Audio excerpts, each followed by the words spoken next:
Let's all stand up in the honor of the Word of God and read the Word of God. Luke chapter 9, 23, 24.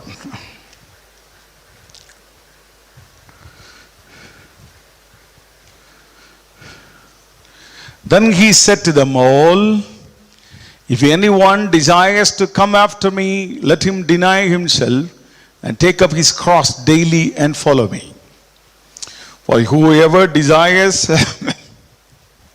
to save his life will lose it, but whoever loses his life for my sake will save it. Let's go to the Luke Gospel 14th chapter. I think that's the right word. 25 to 27. Luke Gospel 14th chapter 25 to 27. Great multitudes went with him, and he turned and said to them, if anyone comes to me and does not hate his father and mother, wife and children, brothers and sisters, yes, and his own life also, he cannot be my disciple. And whoever does not bear his cross and come after me cannot be my disciple. Everybody raise your hand and say, Lord, bless this word for us. Amen. Hallelujah. Please be seated. The topic that I am going to preach today, window shopping in spiritual life. What is that? How many of you have done window shopping in your life? Don't tell lie. Everybody does it. Okay, very good. That's a very precious answer. So, many goes to malls. And many people just go for window shopping and always come empty-handed. In Switzerland, I used to stay there in the weekend sometimes. And Saturday, nothing can be done. Because Switzerland, there is no spiritual activity. And we had to buy some fruits and all. So I used to go for the morning for the shopping. And always walk. It's a couple of streets, not big, So there will be a watches stores, Swiss watches. So, Swiss watches are great. Everybody says, I just want to peep through that. And the price, once I seen that, I said, thank you so much. And you know what is the price of Swiss watches? Minimum 1,200 francs. That is 1,000 francs means 70. It's around 1 lakh. You can see watches for 5,000 francs also. And definitely I cannot afford. So I will see, I don't know what is there in the watch, why they are selling so expensive. But I just do the window shopping and come back. It is not that, if they give, sir, today is a special offer for you, we will give you for 100 francs and then I will buy it. But I cannot give 5,000 francs. It is not that I have not having desire. I do have desire. I do like the product, but it's the inability of myself to pay the price. It's my inability to pay the price. I heard this illustration from some servant of God. We could not pay the price. So, we are doing window shopping. The same way in the spiritual life, in the Christendom also, there are many window shoppers. Which way it is related, you may ask a question. Many people do only window shopping. And if we are not having ability to pay the price, we will be window shoppers in spiritual life also. We have ambitions, we have desires. We would like to do that. When we heard a message, a sermon inspirationally, and we take a decision, Lord, I will do something for you. And after some time, it is empty-handed. It is only window shopping. It's not that you didn't have a desire. You couldn't pay the price. Yes or no? How many of you backtracked in your decisions? So I don't want to impress many people in the question. So we will have a long shopping list, spiritual shopping list, but nothing will be there in the bag because we couldn't pay the price. Admiring, appreciating, and the spiritual tasks and some man of God, what he does, oh my God, everything is good. But never we achieved it. They are standing and desiring and taking decision emotionally and raising their altar hand and going in front of the altar call, but they never become what they wanted to be. What they wanted to be. It is just become window shopping. The reason is, it's not that their desire is a problem. It is their inability to pay the price. Inability to pay the price. Christendom, salvation is free of cost. You don't have to pay anything. You don't have to do anything. God has given the salvation free of cost by shedding his blood. But anything afterwards, it has price. Anything afterwards, it has price. Discipleship has price. You have to give a price for it. Nothing is free of cost afterwards. Maybe anointing, definitely it's a free of cost. But that also the Lord will prepare you. You have to give a price to receive sometimes. I have given a price to receive the anointing preciously in the hospital. When my son was struggling for the life, the Lord declared brain dead baby. And I given the praise. And my wife has given the praise. The Lord anointed me with his own mighty hand. He came down and in the hospital he anointed me. So there is a price I given. There's a price. Everything is for the price. The moment that we want to become disciples, we have to pay a price. This is what the word that we read. Luke Gospel 9:23-24. This word has been repeated in all the three Gospels. Mark 8:34, Matthew Gospel 16:24-25. Let us look at the Luke 9:23-24. And then he said to them all, if anyone desires to come after me, let him deny himself and take up his cross daily. Luke is emphasized when compared to others. Daily. Daily. It is a progressive one. It is a continuous one. It's not one time. I always say obedience is not one day affair. Maybe you are starting to obey in a day, but it is a continuous obedience. It's a daily obedience. It's a progressive obedience. The same way, denying yourself, take up his cross, take up your cross is daily. It's a progressive one. And then you can follow him. Then you can follow him. Next word. Whoever desires to save his life will lose it. And whoever loses his life for my sake will save it. The life, how you save, how you lose, it is in your hand. It is not in the hand, God's hand. It is in your hand. Many say, oh, my God will take, your God will take care of your worldly needs. But the spiritual things, he wants your commitment. He wants your commitment. Whether you pray or whether you know how you are behaving in the spiritual life, the Lord will take care, because he promised to you, I will be your Lord. I will take care of you. I will meet your need. I will meet your need. I will provide it. I will protect you. All these things will be taken care by the Lord. But in the spiritual life, it is yours.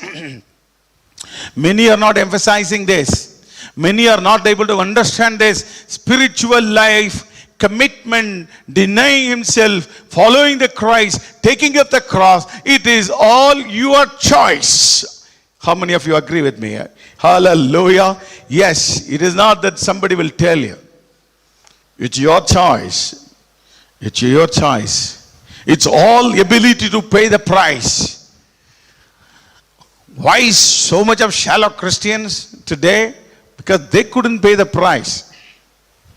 They couldn't pay the price. It's very easy to go to church and, lift your hands, singing and dancing. And coming after, oh, praise the Lord, praise the Lord. Oh, God is doing good. He is good. And we have to do something for the Lord. All wonderful, huh? And I am a secular manager also. I know who speaks truth, who doesn't speak truth. If I can discern how the Lord can discern, you just understand. He knows everything in your heart. Huh? He knows everything of our heart. He can discern with one word this fellow is committed or not.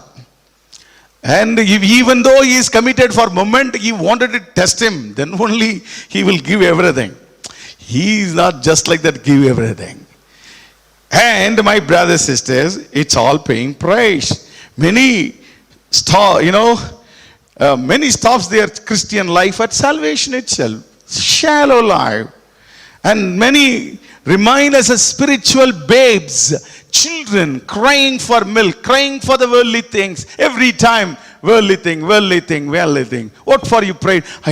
Please pray for that brother. Please pray for this brother. Please pray for this. What? What for? What do you mean by that? You don't have anything else? Why they are still spiritual babes? Why they are still spiritual children? They never understood Jesus. They never understood Jesus. They never knew who is Jesus. Jesus, when he saved somebody, when the Lord has given authority to become the child of God, it is not His alone as Savior. He is a Lord. He is a Lord and Savior. He is not just Savior alone. Many could not understand the meaning of the Lord. What do you mean by the Lord? Lord means you are a slave. You are nothing. Lord takes every decision. When to provide, when to do, what to do. Everything the Lord takes care. All your needs, all your provisions, all your timings, all your works, all your tasks, all will be decided by the King. He's Lord. He's Lord. When we accept Christ, we say, Lord, come into my heart. He's a Lord and Savior. He's not just Savior. So, many Christians, they don't understand this. So, they worry for their worldly life. They worry for their worldly life. The person who understands, yeah, He is a Lord. My God will take care of everything. He never worry. He never worry. He's, He wants everything of me. He wants everything in me. And it is His responsibility to take care. It is His responsibility to take care. Because He owns me. He owns me. I have nothing. That's what the Lord, John 15 chapter says, you can do nothing without me. You can do nothing without me. Why? He is my Lord. He is my Lord. I am connected to Him. I am connected to the vine. The branch cannot live off his own. The slave cannot live off his own. He is Lord. He is Lord. The son is there. He cannot live off his own until his father, mother provides everything. So like that, my brothers, sisters, He is our Lord. How many of you agree this morning? Lord, everybody raise your hand and say, Lord, you are my Lord and Savior. Sattama. You are my Lord and Savior. So Matthew Gospel, 6th chapter 31-33 says, therefore do not worry. Do not worry. Do not be sad, the Lord is. Do not worry, saying, what shall we eat, and what shall we drink, or what shall we wear? For all these things the Gentiles seek. Who will seek? Sattamabha. Let us read the word one by one. Who will seek? Gentiles seek. If anyone pray for food and clothing or anything, who is that? Who are they? I'm sorry, dude. It's extreme. So don't be a Gentile. Don't have a Gentile behavior. They seek all these things because they don't know. They don't have any Lord. They don't have any Lord. They have to give something to their God for them to bless Him. They know how to do that. They go to certain places, give everything, and come back, and they know that it is give back.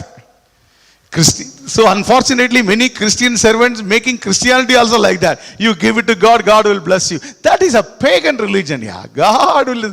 It is a pagan religion, Gentile religion, Gentiles' way of seeking God.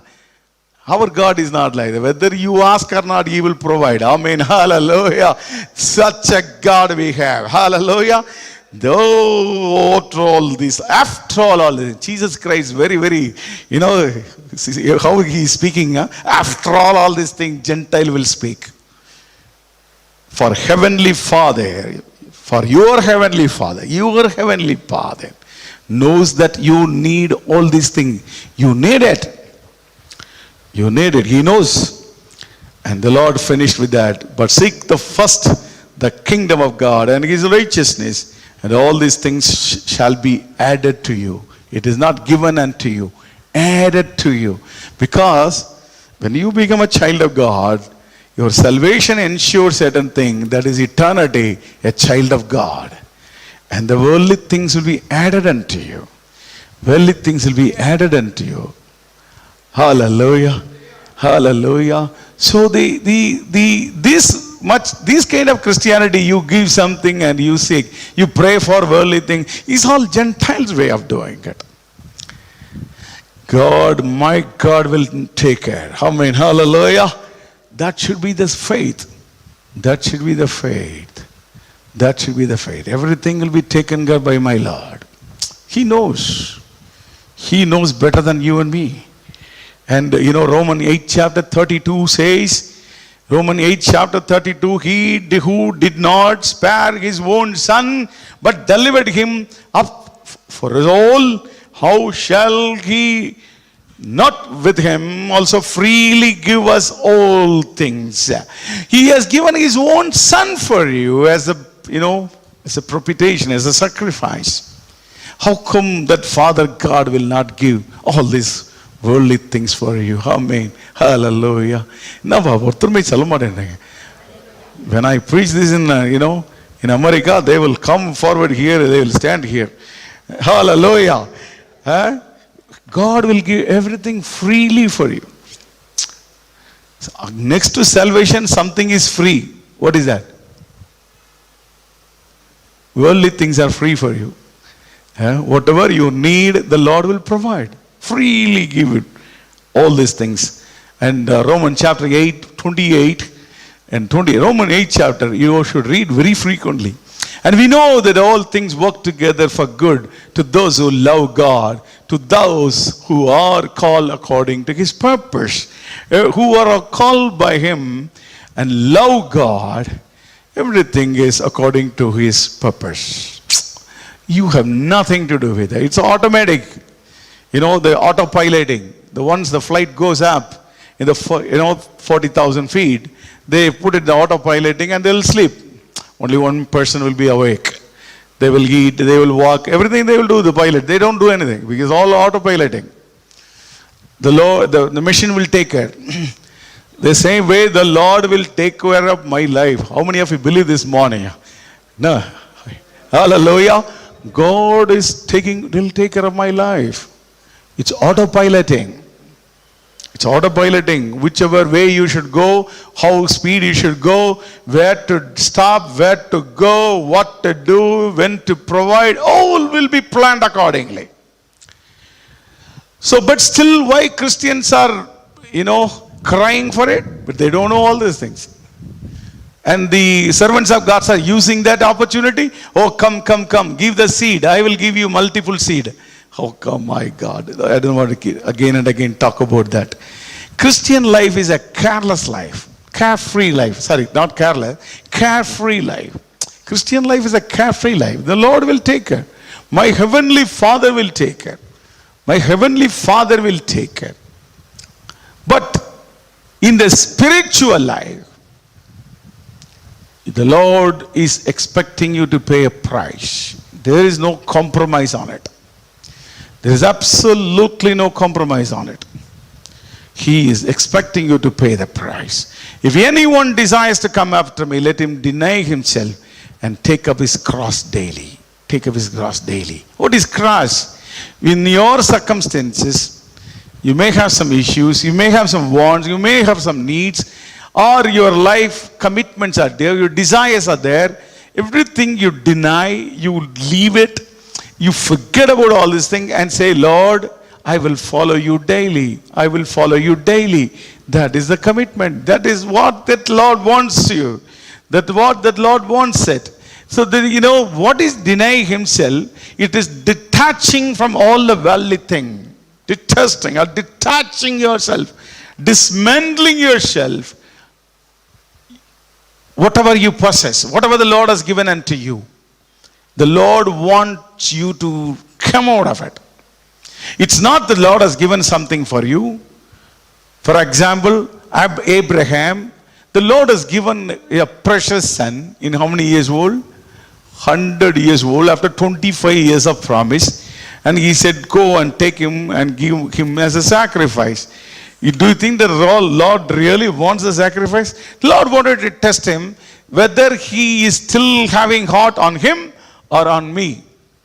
Whether he is able to detach himself from the son, or he's still having very attached, very, very emotionally attached with the son. You won't test it. And that moment he was obedient to the Lord, oh my God, my Abraham, I know that is a God-fearing man. I will make you a father of nations. I will make you father of nations. That's what the Lord's plan in our life. That is what denying yourself, detaching yourself from all the worldly things. It's not nothing wrong in possessing certain things. Who has given? The son has given by God. Whatever the job has given by God. The car has been given by God. The money has been given by God. The house has been given by God. But whether you are able to, leave it for the sake of God and come out and say, Lord, you are given, and I am not so much attached to that. I am only looking at you, Lord. You alone sufficient. The Lord, if you say, you will learn to say this like this, you are a blessed person. You are a blessed person. The next word that we read in Luke Gospel, 14th chapter, verse 25 to 27. And then he said, great multitudes went with him. He wanted to do a filter. There are so much of application today. So much of many people were there. And now he has to filter certain people. Great multitudes went with him. And he turned and said to them, but the test is very tough. Extraordinary test. What is the test? If anyone comes to me and does not hate his father, mother, wife and children, brothers, sisters, yes, and his own life also, he cannot be my disciple. You just answer my question. Who has given all these things? Who has given all these things? Father, mother, wife, children, brothers, sisters, and my own life. Who has given all these things? Lord has given. So why he wants us to hate? If you really look at the dictionaries, what's the meaning of hating? It's a kind of a comparative statement. On a comparative basis, to love someone, something less than Jesus, it is not acceptable to Jesus Christ. Amen. Hallelujah. How many of you understood what I said? So the Lord has given everything. Father, mother, child, children, brothers, sisters, and properties, and what you own, what is own, your own life. But he doesn't, want you to love all these things more than him. It's a comparative statement. That's what he said, hate. The original word, it is like comparatively, you should not love others when compared to Jesus Christ. That's the meaning of it. Denying yourself, it's a meaning of it. It's not that you leave this world and go to Himalayas and sit in the cave. No. He doesn't want you to do all these things. He has given everything for you. You enjoy, whatever you wanted to, the Lord has given, you enjoy it. But whether you keep your heart on this or not, remember the Lord's wife, the Lord said, remember the Lord's wife. What she has done. She could not detach herself out of that. Job and his two daughters were able to do that. They were running. And this lady, oh my God, what happened to what all the properties that we had it and how much of jewelry I bought it. This man is making me to run like this. What happened? She turned. That's all. She gone. Detaching yourself. Remember this sermon always, practically I'm going to preach. Detaching yourself from all the things that will pull you, attach you. I may like this watch. I have bought it. I give him praise, definitely. God has made me to give that.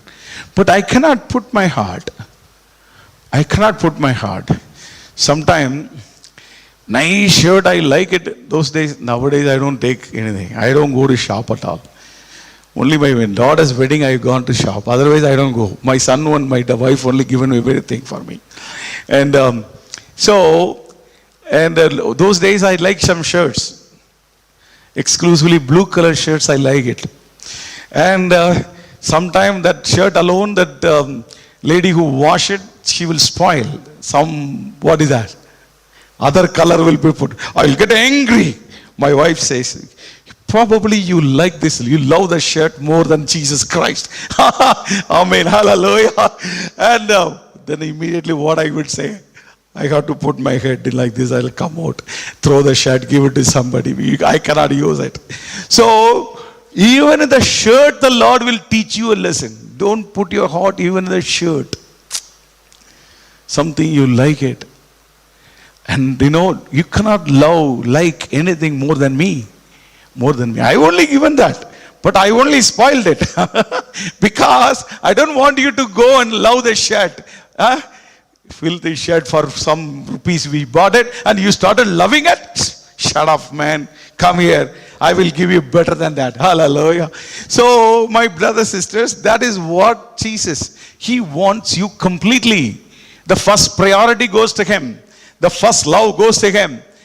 Everything is wants first. He wants first. Even it is applicable for husband and wife also. Be careful. Husband and wife also. Children also. Somebody love the children. And oh my God, I love my son. I love my daughter. The more you say, the more he will leave you and go when you are really need him. Be careful. When you say, I love my son, I love my son, I love my son, in the old age, he will say goodbye to you. He will go with his beautiful wife. You know why? Many parents are struggling in their life? Because their heart is attached to them. And the Lord wanted to cut it off. And that poor fellow leaves. And this lady cries. Now you look at him. Lord, Father, my Jesus. Yeah, now you come. Now your heart is detached. I love you, my dear daughter. I love you now. Now you are looking at me, nah? That is what it is, the meaning of it. It is the meaning of it. So don't say, I love my son. Don't ever say that. Keep quiet. The tongues are very, very difficult, powerful. Don't say, I love my son. I love this. I love this. What? Don't ever say this word. Christians cannot say this word.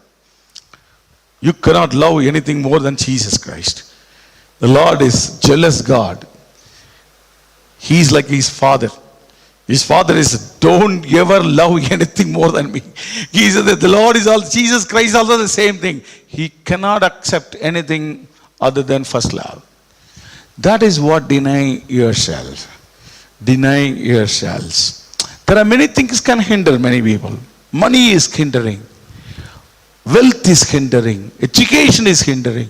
The positions are hindering. The love on the job is hindering. For me, the job is my love. That fellow will throw you within a year. Why? You said that I love my job. Don't ever use the word love. I love this. Don't ever use it. I tell you, be careful. Be safe. God has given this. Praise the Lord. Amen. Hallelujah. Everything is, who has given? God has given. I bought a beautiful new thing. Oh, don't say that. Oh, we have searched so many places and we researched, we done all this thing. Finally, we love this model. Oh my God. Well, within a year, it will break down. Why? You use the word, I loved this. Don't say that. God has given this. Praise the Lord. Amen. Hallelujah. God has given. What is this? Why you are talking like this today? Very, very tough to listen. But it is practically the truth. You should learn that. And, don't love anything more than Christ.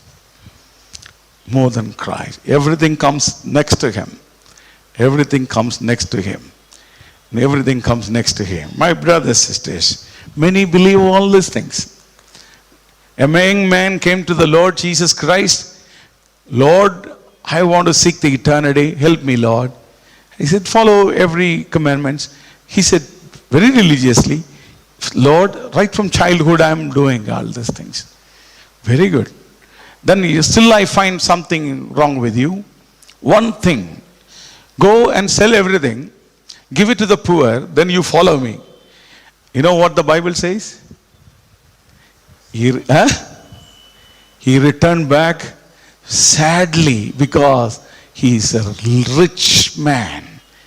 Inside, another gospel says he's a ruler, maybe like a jamindar, a king of places, a ruler of a place. He had enough money, but he didn't stand there for a long time. He returned back with a sadness. So for that man, he had good ambition, good intentions. He wanted to be with God, but he can do only window shopping. He has come and seen everything on what the Lord is preaching. The moment he finally set the price, he couldn't bear it. He said, no, it's not possible. Then the disciples were looking at him, and the Lord said, oh my God, how, a rich man can enter into the needle of the, what is that? Eye of the needle. How a camel can enter into the eye of the needle. So rich man cannot enter. So some people say it is a needle and it is impossible task. And some, Bible scholars are telling, the camels are fully loaded and they will be bring into the city of Jerusalem. And the main gate is okay when they walk just like that. And when they go to the market, the road becomes narrow, and it will become some 10 places, small gates are there. These camels cannot enter into the place. So what they will do, they will make all the loads offloaded. They will take all the loads. Then they can take the camel inside. So that is one of the interpretation they are giving. So that is the way the Lord said, it is a needle, eye of the needle. It is a small gate, narrow gates. When the camel wanted to enter with full load, it cannot. So they remove it. Like that, the spiritual life also, if you have too much of things in your back, like a camel, you cannot enter the narrow gate. So the Lord says, remove it. I will take care of you. Remove it. I will take care of you. Don't keep a bag on top of your bag and struggle to enter into the narrow gate. No, walk without anything. Detach yourself. So for people that, that is one of the big obstacles. Even today, all praise the Lord. Oh, praise the Lord, Pastor. Oh, we have to do something. All are empty words. Yeah, the Christianity is becoming empty words nowadays. Many places, all empty words. The commitment of people are very few, because they cannot do that. They cannot detach themselves from all these things, and they have to stick to. They love that. They love it, and they have to come out of it. Many people, the wealth become big issue. Job become issue. Many people, status become issue.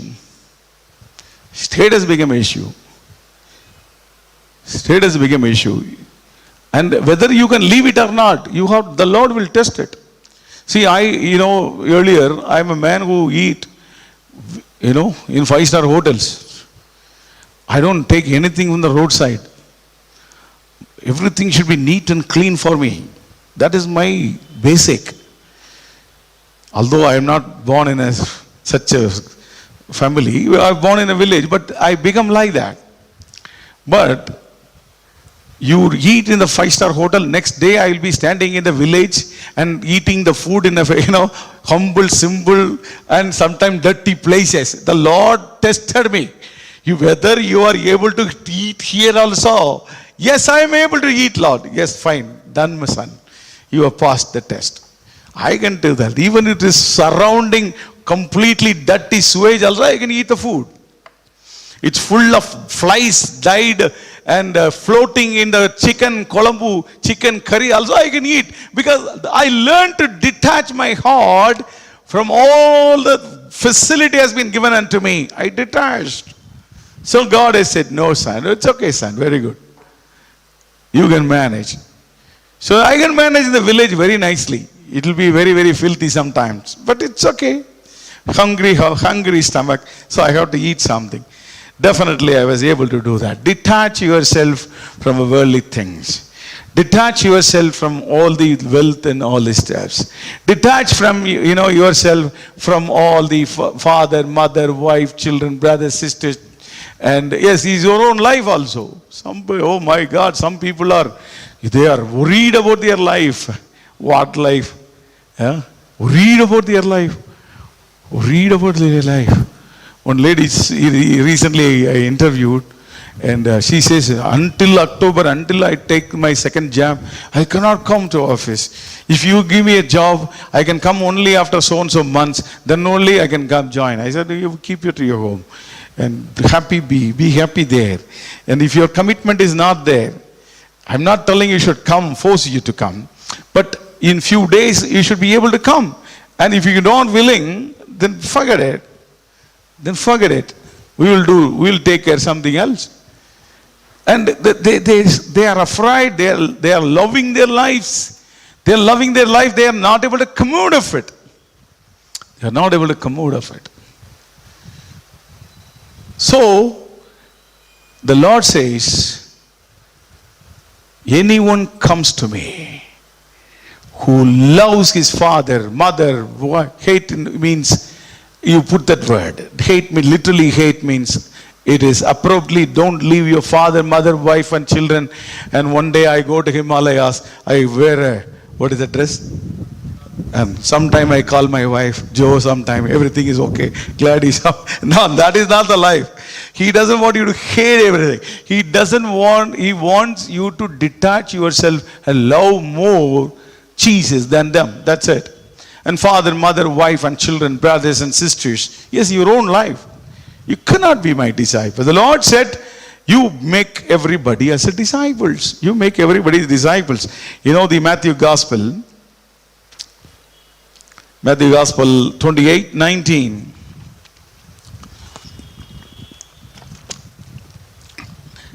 Go and make disciples of all nations, baptizing them in the name of the Father and the Son and the Holy Spirit. Make everybody disciples. He wants everybody to be disciple. But the disciple should be like this. They should not love more than Jesus anything. Simple definition. Simple definition. So see, Gentiles may behave differently. But for them it is different life. For you and me are different life. We have only the Lord Jesus Christ. He is of everything. Rest all given by Him. And that declaration should be made by you. That declaration should be made by you. Don't put your heart too much on anything. Jewelry or dresses or some vehicles. And some people, I have seen the advertisement, they just go and rub their car every time. They want the car to be so good. And some people go and open their jewelry box very regularly. How many of you are doing it? Open their jewelry box. Oh, what a beautiful thing. Okay, close it. So I've taken a recent sari. Oh, it is beautiful. It is beautiful. Don't do all this thing. For God's sake, I tell you. If you don't want to lose them, you don't do it. Otherwise, you will lose it. If the Lord loves you, you will lose them. Because God doesn't want you to love anything more than Him. Today I didn't tell Charles to sing that song. Oh, I will love you more than anything, Lord. I never told him. We don't prepare anything. We on the spot he sings song. I also try to sing. I make a lot of mistakes, but he humbly, okay, uncle, he can make mistakes, no problem. We don't prepare ourselves for songs. On the spot, the Lord will give. He doesn't know whether I am going to preach on this. And the Lord says, Anbu Kurven. Pray means and more than anything, I will love you more than anything. Yes, I will love you more than anything. That is denying in simple terminology. In a simple terminology. It is practically it is preached. I cannot preach you theologically. Practically. Don't love anything more than Jesus Christ. Amen. Hallelujah. That is what is recommended on the children of God. Then you become a disciple of Jesus Christ. Disciple of Jesus Christ. Even ministry also we should not love more. My wife says, why you are loving too much on the ministry? It doesn't belong to you. It doesn't belong to you. The ministry belongs to whom? The ministry belongs to God. Ministry belongs to God. Everything belongs to God. Whatever I have, it belongs to God. The breath belongs to God. My everything is working today, it belongs to God. And the Lord has given this, it belongs to God. I cannot be pride enough. Oh, they given after seeing all my qualification. What qualification you had? Nothing. It's all given by God. And all the beautiful, and everybody wanted to conduct seminars in this place. It is like a 5-star like hotel, and it belongs to God. God has given this. We know when we came on the first day of January 15th midnight, we have 20 people, nothing we had it. We not even have one proper mic, and we didn't have even two bedsheet we had it, right? 2 bedsheet we had it. We know that, and the Lord made it like that. It doesn't belong to us. It belongs to God. Everything belongs to God. Everything belongs to God. Frequently try to confess the Lord has given and it belongs to God. I own nothing. Amen. Hallelujah. Then you will own much more. It's a wise way of telling. And if you say I own everything, then you will lose it, because Lord loves you. Lord loves you. And He cannot make you to attach to certain things. Attach to certain things. I tell you, this is what the Christian children life. Christian life I will not say. Children of God life. This is what children of God life. In general terminology, don't love anything more than Jesus Christ. That is what denying yourself, taking up the cross and following Himself. Lord, today morning, You have given me breath. Everything is working. Some people are not even getting up in the morning. Night, we don't know what's happening. But everything is working perfectly, Lord. Thank you, Lord. You are given this life. Amen. Hallelujah. And I'm going to do so many things today. Lord, bless it. Without your blessing, it cannot be done. I want your blessing. I want your favor. I want all your protection. So, Lord, many people are getting into trouble when they go out, but the Lord is bringing us safely. Thank you, Lord Jesus. And the prayer should be like this. Prayer should be like this. And the Lord, everything you will take care. You will take care. You will take care. You will take care. You will take care. Sometime with anxiety, I don't know what to do. My wife immediately answered, Lord will take care. What is that? Lord will take care. The women, you should learn to say this word. All wives, you should learn to say this word to your husbands. Lord will take care. Because sometimes husbands going out, some problems, some issues in the job, some issue, all blah, blah, blah, blah. And when he comes back and he says, why you are looking like this? Some problem. And immediately you should be able to say, Lord will take care. Amen. Hallelujah. My Lord will take care. My Lord will take care. That is what that we are living for around 30 years. My Lord has taken care of us. Our Lord has taken care of us. He didn't fail us. He didn't fail to give food for one day also. He didn't allow me to, after our married life, He didn't allow us to struggle for our job for one day also. He always provided. He always taken care. We didn't lack anything. We didn't lack rice or oil or flour in our place. We didn't lack money. We maybe luxuriously we wanted to buy something, we lacked it. That's okay. The needs are met by God always. Needs are met by God always. In our personal life, in our family life, Many of you are witness. I'm not boasting about myself. You are seen in my life, our life. The Lord has taken care. Because we learn to say, Lord will take care. Lord wants everything. Lord knows what to do. Lord will take care of everything. Amen. Hallelujah. And that's the Christian life you should be. Your confession should be, Lord, Lord, Lord. My Lord will take care. My Jesus will take care. My Jesus will take care. What a wonderful Christian life it is. What a wonderful Christian life. That is in a simple terminology. And the Lord said in another one, John Gospel 12, 24, 26. John Gospel 12, 24, 26. Most assuredly I say to you, unless a grain of wheat falls into the ground and dies, it remains alone. But if it dies, it produces much grain. He who loves his life will lose it, and he who hates his life in this world will keep it for eternal life. For anyone serves me, let him follow me, and where I am, there my servant will be also. If anyone serves me, him my Father will honor. My Father will honor. My Father will honor. So these three statements, beautiful statement. The end statement is, my Father will honor you. My Father will honor you. Even in this world also He will honor you. And in the other world also He will honor you. And how it will be? Because you are serving me. You are serving me. And you are following me. Where I am, wherever I am, you are there. You are there. Today we say the wonderful presence of God because we are there with Him. So that's a blessing. The Lord will honor.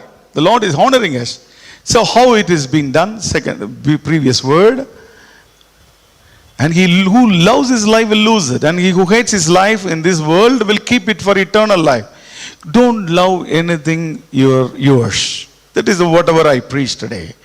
Whatever I preach today. Don't love anything, whatever you have. Then you will lose it. And you hate your life in this world and will keep it for eternal life. I don't know, some people, I don't know how they are reading the Bible. They never read all these Bibles. And they say that, oh, richness, that will give, God will give this, God will give. God will take care, yeah. Don't say that give you. God will take care. Amen, hallelujah. It is a single check. It's a single check for me. God will take care. We are standing as witness for you. God will never forget you. God will never forget you. And previous word, He says, a different life. Most assuredly I say to you, unless a grain of wheat falls into the ground and dies, it remains alone. But if it dies, it produces much grain. If your life wanted to be fruitful, produces much grains, multiplied, you have to really give your life. Like a grain of wheat falls into the ground and dies. The life has to be spent for God. If you want to do something in the kingdom of God. Today, many Christians, they do window shopping in this area. Particularly in this area. Oh, when a man of God preaches, and particularly a man from America, they come and preach, jump. And he say, come, how many of you wanted to serve the Lord? Everybody comes up. When they understood it doesn't happen unless you fall into the ground and die, they don't come. Because it is not that they don't have desires. It is inability for them to pay the price. Inability for them to pay the price. The price is important. The price is important. If you don't give a price, nothing will work. Nothing will work. The Lord said in the final moment, the Great Commission, Mark Gospel 16:15, is go into the world and preach the gospel to every creature. If you wanted to be productive, If you wanted to be productive in the kingdom of God, you have to preach the gospel. There is no other solution. There is no other alternative. Alternative. That's what the Lord says, follow me as a disciple. He told many people could not follow this. Many people could not follow this. Many stumbled. 70 disciples, they were following Jesus. And one fine day they said, oh, it is a hard preaching. Oh my God, hard preaching. We cannot follow all these things. Sorry, goodbye Lord. They went away. The Lord was a bit sad. He asked the 12 who were standing in front of him, he said, do you also want to go? And Peter said, Lord, where we will go? Hallelujah. Where we will go, Lord? We left and followed you for the sake of your word which is coming out of here. How? That man was haunted. I know how he was haunted. I've been to Rome. I've seen everything. He was haunted. A illiterate fisherman. He was haunted. He followed Jesus Christ because he is Son of God. And he has the living word out of him. Many people, they could not stand hard teachings. Everybody wanted itching teaching. Itching teaching. They want sweet things. They want very enthusiastic things. They don't want to hear the hard teachings. Some people said, yeah, we brought some new families. They are not able to hear your message because it is too hard for them to follow. It is looking very hard. I said, what I can do? That is a fact. And they could not survive. They could not survive. The reason is, Jesus Christ's teachings, it is hard to follow for many people. Why Europeans are atheists? Why half of America is atheist? The reason is they could not follow the teachings of Jesus Christ. They want comfortable life. They want free to do everything, whatever they like it. But still they want them, oh, if you accept as it is, that's okay. There are two now modern sweetest preachers. Okay, you do whatever you want, but still Lord loves you and come to the church. And that's what new doctrine says. Why? The teachings of the Christ is very difficult. Difficult to follow certain times. For them, they want to be free. The Lord said, I will put my yoke on you. It will not be very heavy for you. But you have to take the yoke. You have to take the yoke. If you don't take the yoke, you cannot be my disciple. You cannot be my follower. But many Christians went away. Many Christians went away. Here also, many wanted to do something in the ministry, in the kingdom of God. Why they could not? They have the inability to pay the price. They could not pay the price. There is a price for everything. Which level that you involved in the ministry, that much you should pay price. Without price, nothing will come. I tell you, in the ministry, unless you pay price, nothing will come. You have to pay price. You have to pay price. Psalm 49, 6-9. Psalm 49, 6-9. Those who trust in their wealth and boast in their multitude of their riches, none of them can by any means redeem his brother. If you boast about richness, wealth, I have that property, I bought it for 1,000 rupees, now 5 crore, all the things are wonderful, sir. You keep it with you. And you cannot redeem anything out of that. You cannot take one piece out of it. End of the day, they are digging nowadays, throwing the body. People not even respecting the body nowadays. And you cannot take anything. It will never come along with you. It will never come along with you. You cannot redeem your brother with all these things. Nor give it to God a ransom for him. No, I am paying, what is that? Bribe for you, Lord. You have to save my son. I am giving bribe for you. You cannot give it with your richness. For the redemption of their soul is costly. It shall cease forever. That he should continue to live eternally, not to see the pit. The price is you have to give up. You have to give up your life. You have to shed your tears. You have to leave your entertainment and free all the nonsense and say the Lord, please, please save them, save them, save them, save them. Prayer is the price. Prayer is the price. Prayer is not alone the price. You have to go and preach the gospel to them. But prayer is a great price. You are paying. You are paying. Money cannot, all these things. Money is a supplementary. You give it to the ministry, that definitely the Lord will take care. The Lord will repay it even in this world, and in manyfold He will repay for you. Have I not been repaid? I have been repaid many times. Money your Lord will prepay, but the tears and the prayers, sometime you will see it or sometime you will not see it. But the heaven you will see it. Amen. Hallelujah. Multitudes of people will stand. And because of your word, I have accepted Christ. Because of your prayer, I accepted Christ. Because of yours, I accepted Christ. They will come and tell you. They will come and tell you. Price. Price. I've been to a place, I told many times, even today, those who are listening online. The first time that the Lord has taken me to the Telangana along with my dear brother Varaprasad. And a lady came and told, we know that you are coming. I said, how do you know?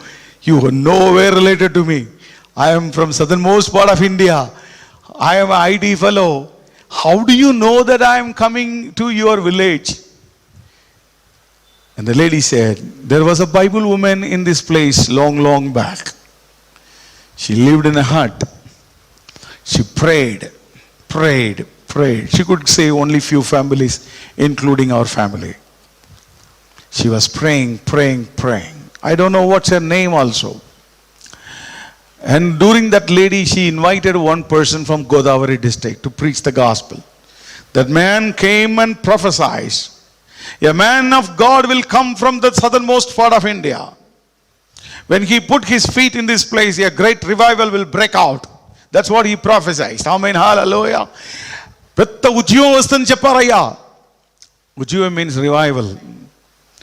So, we know that you are coming. The people accepted us like his own brother. Although I could not speak one word in Telugu, they accepted me because that man of God prophesied. And I tell you, that's secondary. The price has been paid by the Bible woman. I never seen her. And she never seen whatever that things happened in that place. How many baptism I given afterwards. How many people accepted Christ. She didn't see that. She will see one day. Amen. Hallelujah. In the heaven, the Lord will show it to her. Oh, my daughter, you prayed. Look at this. I brought this fellow. And all these people were given gospel and they all accepted Christ. And this is your present. Hallelujah. It is your souls. I am just an instrument. That lady prayed. My brothers, sisters, that is what the Lord wants you. That's what we are telling. Prayer is very important. Very important. Toil in prayer. You have to give a price for souls. Money, with the money you can't buy it. And Isaiah 43:4, let me finish within 5 minutes. None of them can be by me. No, since you are precious, in my sight, you have been honored, and I have loved you. Therefore, I will give men for you and people for your life. If you do something, the Lord will give men for you. People for, a group of men and women, Lord will give for you. If you are dedicated your life, people group for you. That's what missionaries done. They dedicated themselves. They are not worried about their life. They gone and they're ready to give up the life. They're given. And the Lord has seen their blood. And the Lord has given people group to them. They are the most honorable people in the heaven. They are the most honorable people in the heaven. They are the most honorable. Proverbs 11:30 says, he who wins souls is wise. I don't know how In those days, King Solomon can write that. Those who win souls is wise. Those are saying, you can do that. You can do that. Give price. Give price. Give price. Without price, nothing will come. Everybody will give. If you want to give new things, you have to give price. Without pain, doesn't come at all. If Samuel has to come, somebody has to cry. The Lord found that lady Hannah to cry for years. Because he's a precious one. It's not an ordinary person. In Israel, there are many male child born. The Lord doesn't want all these things. The Lord wants a little Samuel, precious one, a powerful prophet. He prepared that lady for years. If anything which is delayed, it will bring a super duper blessing. It will come out with a great blessing. You take the Bible everywhere, it is like that. John the Baptist, Samson, all these people were brought. They were powerful. How they were brought? Somebody paid price. A lady paid price. Husband sometimes paid price, sometimes the husband does not pay price. The ladies always paid the price. They were struggling. They undergone humiliations. They were, oh my Lord. And Eloi came into Hannah. Why you morning itself you drunk, lady? And said, Lord, I am not a drunkard. My Lord, I am a woman of sorrow. I poured my heart in the presence of God. And the man of God said, let the Lord answer your prayer, lady. Go home with peace. Done. A great man of God came. None of his words fallen. Oh, it is written about Samuel. He changed the complete country. A 3-year-old boy left it alone in the presence of God. Always with God. Able to listen to the voice of God. He changed everything. Hannah has been given many children afterwards, but none of their names also we don't know. We don't know all these things. We know only Samuel. Amen. Hallelujah. We can only know only precious ones. Otherwise nothing will happen. My brothers and sisters, how about your life? Are you willing to pay a price? In a small way you start. You cannot start just directly jump into somewhere. When we were married when my son was born. I was anointed in the hospital. We don't know what to do. We have no idea. I never been to theology. I don't know how to pray. After anointing, I could pray. So every day night I come back. I was in Chennai those days. Late night I will come. 10 o'clock sometime, 11 o'clock. And we eat. And whichever times we kneel down, both of us. And my wife was a young nursing woman. And she was mother. And we pray for her. Sometimes my wife is asleep sometimes. Because I pray those days very fervently. And pray for hours. I don't know how many hours I pray. So we don't know anything. We have purpose, we don't have any direction. We prayed. The Lord chosen times. Even after we come here, 7 years we prayed. You pay a price. After 7th year, the Lord spoke. It's not just like that He will give it to you.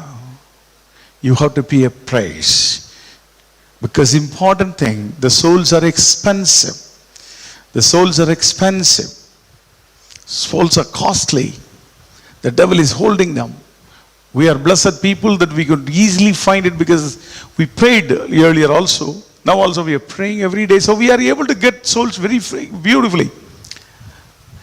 And the Lord is promising, I will drive out all your enemies. You come and possess everybody. This is all blessing for us. But we are to pay price. Without price, nothing will happen. let me finish my sermon and with this word and a story. Sorry, a little time. And the word of God is, so we taken later. John Gospel 9:4. John Gospel 9:4. I must work the works of him who sent me while it is day. The night is coming when no one can work. Now, my dear people, you may be a small group of people, or you are listening to me through the internet video. There is a time which is coming and no one can work. Before that, you try to do something. When the time is day, when the time is ripe, and you do something, you spend your time instead of wasting your time. And don't say that, you sit in front of television for hours and come and say, oh, I spend time. No, sir. It doesn't work. Make a difference. There are many Christians are doing, let them do. They don't care. They are not going to bother about anything. They are not going to come to the Lord with anything in their hand. But you spend time, you spend the time in a prayer, and you will come without, not empty-handed. With souls you will come. With souls you will come. That days me and my wife were young, we were praying. We don't know anything. What is going to bring? What that prayer will do? But we know now, at least few thousand souls that we could save. And my Sunday school teacher told me, son, if you preach the gospel when you become old, you grown up, when you say only few souls, your crown will be small.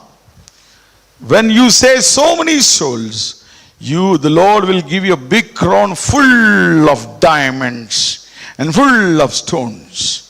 Which one you desire, my son? In my heart I said, I want bigger crown. I want bigger crown. What do you seek, my brothers, sisters? What do you seek? Bigger crown or smaller crown? It may be a story, but it never left my heart so many years. I want bigger crown from the Lord. And I will lay my crown on his feet. I said, Lord, you have done everything. It's not me. It's not me. Praise. Give a praise in prayer. The time is up. The dark times are coming. Don't listen to the voice of many servants of God. Oh, fantastic times are coming. I've been telling 2 years, difficult times are coming. Difficult times are coming. Now it is coming. It has come. Now still darker times are coming. Lord himself said, the night is coming when no one can work. Before that, let us do something for God. Let us do something for him. I'm not telling that you are not doing it. Commitment, more love, the first love to the Lord Jesus. That will ensure that deny yourself and taking the cross everyday basis. Nothing else. You love Jesus more than that, more than anything in the world. And you say, Lord, I commit my life. I will pray and I will do something for God. That's all the Lord wants it. There is a man of God called John Harper. Anybody knows about him? John Harper. No? It's a very inspiring story. John Harper is from Scotland. Very great preacher, evangelist and pastor. He was selected by Moody's Church at Chicago for a church pastor. So he wanted to travel from England to America. Incidentally, he took the same ship, the fatal ship called Titanic. He already lost his wife. He was a widower. He had a 6-year-old girl and a niece, a little grown-up girl. So he got 3 tickets. He boarded Titanic. The Titanic was on the way. And leaving the 2 little children, he went everywhere, everybody. Have you accepted Christ? Have you accepted Christ? Because he was in the priestly dress. And those days, everybody respected him. And they didn't, whether they listened or not, we don't know. But he was telling gospel to everybody. Suddenly the news came, the ship is going to sink. It hit an iceberg. So now the ship is about to be broken. The authorities are ready to lay the lifeboats. And as a widower, he has a permission to go in the lifeboat because the wife is not there. The little girl has to be taken care.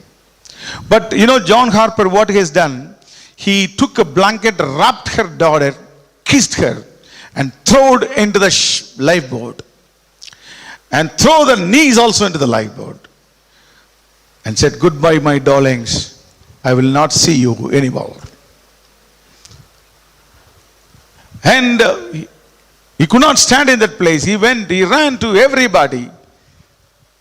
Accept Jesus. Accept Jesus. Accept Jesus. This is a real story. Yeah? Accept Jesus. Many accepted Jesus on that time. Suddenly the ship broke. It was sinking. And they shouted, whatever you can hold it, you hold it. And the life jacket, he had a life jacket also. And everybody suddenly floating on the water, chill water, freezing water. And the ship went to the ground of the sea. Nothing is not visible. A magnificent ship. We said that it never can be broken. It broke in the first voyage itself and gone to the depth of the sea. Gone. It's a plain cold water with a small waves in the night. People are struggling, shouting. Mr. John Harper, the Reverend John Harper, swimming, going to everybody. Accept Jesus. Accept Jesus. His name will save you. His name will save you. He's going here and there. He's going here and there. One young man was floating on a piece of wood. He didn't have a jacket. John Harper took his life jacket and thrown to him. Young man, you need it more than me. Take it. And he was swimming here and there and telling. And finally he came back to this young man. Have you accepted Christ, young man? First he told the gospel, that fellow is not accepted. Second time he came to him after he's thrown his jacket, and he came to him and said, young man, have you accepted Jesus? That man said, yes. That's the last time that John Harper spoke. He sunk in the water. He died. And the young man was one of the six people saved by the police, rescue team. Only 6 people they rescued. He is one of the person. John Harper never seen his daughter away after that. Never seen his niece after that. He died. And after a few years in Canada, the survivors of Titanic, they made arrangements to come and tell about their stories. This young man came to the divers and said, I am the last man to be preached by John Harper. Throughout the journey of Titanic, John Harper was preaching the gospel. I am the last man to be preached. And I am saved, both in terms of spiritually as well as physically. I am here because of the man of God called John Harper. Whether you know the story or not, it is there. It is one of the fantastic story. John Harper saved many people in the last moment. A very, very majestic man with a good moustache, very attractive personality. He has been given a nice job in Chicago to be a pastor of Moody's church. He lost his wife. He would have told that I have to save my daughter, so let me go in the boat, Lord. But this man went and here and there, swam here and there. That was a story, touched my heart. He swam here and there in the cold water and telling the people who are dying, accept Jesus, you will go to heaven. Accept Jesus, you will go to heaven. Jesus Christ's name is sufficient. You call upon his name, you are saved. You are saved. You ask him to forgive your sins. Many people who have died on the day in the shivering water, chill water, they were saved because of John Harper. John Harper. Even today it is written to honor him. The ship a Liverpool shipping company who lost this, who owned that Titanic, is known to be saved, known to be lost. The two names they have written. Known to be saved, known to be lost. Of course, they put the names in a very different way. But the terminology they used, it is to honor John Harper, they made it. Known to be saved, known to be lost. There are a couple of people who are known to be lost, but there are many people known to be saved. For a man of God, in a young age of 40 plus, he was running here and there. He was swimming here and there. Although he knows that he is going to die. And he preached the gospel. Until the last moment he preached the gospel. Young man, have you accepted Christ? That man said, yes. That's the last word of John Harper. He was singing on the day. Let's all stand up. My brothers, sisters. Let's all stand up. Today many people out of Titanic saved because of a man who was willing to pay the price. He paid a huge price. John Harper. Today Christianity, don't look at it. They are telling money, money, money. Hey, who wants all these things? Yeah. It's a fancy Christianity. It's nowhere related to Jesus Christ. Jesus Christ said, if anybody, any wheat kernel, if it dies it will produce. Today Christianity is what you get out of God. But those days Christianity, what I can do for God. What you can do for God. Remember missionaries, they were ready to pay price. At least let us start with a prayer. Wake up in the early morning and pray. Whenever you find time, you pray. Pay the price. Every word in the prayer is a price that you are giving. Every word. Must I go empty-handed? There is a man of God called Luther. He is not the Martin Luther. His name is different. Charles C. Luther. In Germany, he written this song. I don't know how many of you know that. Must I go empty-handed? He told the gospel to a young person. He was in the sick bed. He is about to die within a month. And he accepted Christ. Before Reverend Luther comes out of that man, the man told him, holding his hand, I'm going, Reverend, Pastor, although I have saved, I know I could go to heaven, but I am going with empty-handed because I am sick.